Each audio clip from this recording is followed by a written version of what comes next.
Le ministère des Transports annonce aujourd'hui la création de l'écoroute sur une distance de 3,8 km. En fait, c'est la grande ligne qui est située une partie sur le territoire de la Ville de Québec, une partie sur le territoire de Lac-de-Lage et de Stoneham.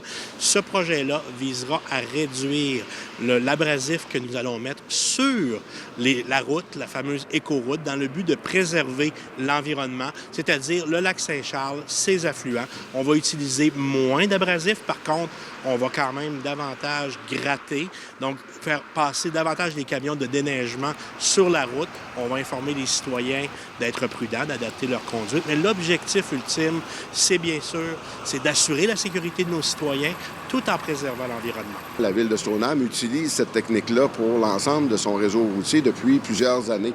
On parle de 6 ans. Dans le passé, on a commencé à faire la migration vers ce qu'on appelait, nous, des chemins blancs. C'est un nom plus poétique. Maintenant, on parle d'écoroutes d'hiver.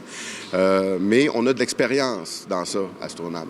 Il y a des exigences de services qui sont fournies par la part du ministère des Transports du Québec. Et nous, on avait à aligner nos méthodes, nos manières de faire avec les exigences du MTQ.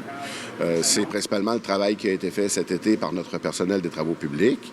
Et par la suite, nous, on met en application les manières de faire et les bonnes méthodes. Je pense que ça va aider la Ville de Stoneham à s'améliorer dans cette façon de faire-là.